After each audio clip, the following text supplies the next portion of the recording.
노원세 모녀 살인 사건. 3년 후 어떤 처벌을 받았을까? 2021년 3월 23일 서울특별시 노원구에서 어머니와 딸 자매가 딸의 스토커 김태현에게 피살당한 사건입니다.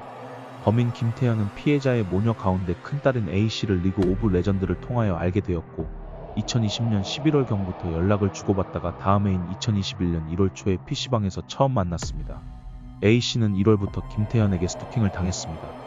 어느 날은 A씨가 전화를 계속 피하자 집 앞에서 8시간을 기다리기도 했으며 A씨의 사진에서 택배 상자에 적힌 주소를 토대로 집 주소를 알아내기도 했습니다. 김태현은 A씨가 자신을 계속 피하자 앙심을 품고 다른 아이디로 A씨에게 채팅을 걸어 A씨의 업무 시간대를 알아냈습니다. 2021년 3월 23일 15시경 그는 집에서 나와 17시경 A씨의 집 앞에 도착한 뒤 PC방에 들러 A씨의 동선을 파악했습니다. 이후 17시 25분 한 슈퍼에 들러 흉기 1개를 훔쳐 A씨의 집으로 향했습니다.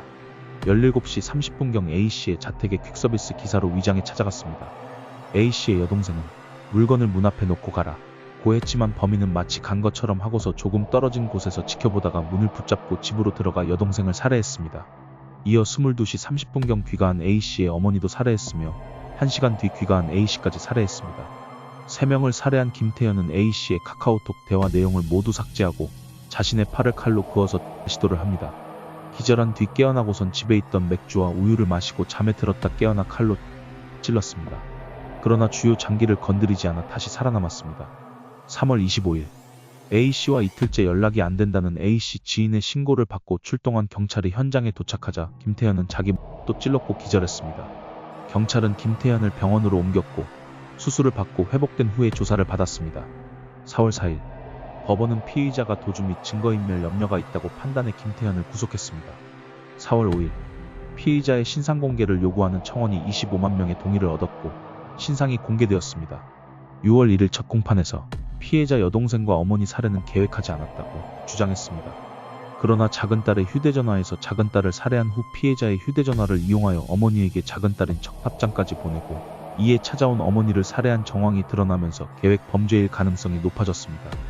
9월 13일 검찰은 김태현에게 사형을 구형했지만 2022년 1월 12일 1심 재판에서 김태현에게 무기징역을 선고했습니다. 1월 19일 2심 재판에서도 무기징역이 선고되었습니다. 피해자 유족들은 강하게 반발했지만 재판부는 대한민국 사형은 사실상 형벌로서의 기능을 잃었기 때문에 사형을 선고하지 않았다고 밝혔습니다. 징역을 선고하되 가석방을 막아서 평생 감옥에서 살게 하기 위해 무기징역을 선고한 것으로 보입니다. 4월 14일 대법원에서 무기징역이 확정되어 교도소에서 복역하게 되었습니다. 김태현이 범행 시 퀵서비스 기사로 가장했기 때문에 시민들은 택배 기사에 대한 불안감을 호소했습니다. 또한 이 사건으로 인해 국회에서는 스토커에 대한 법을 바꿔버렸는데 기존에는 스토킹 자체로는 처벌을 받지 않거나 가벼운 처벌만 받았다.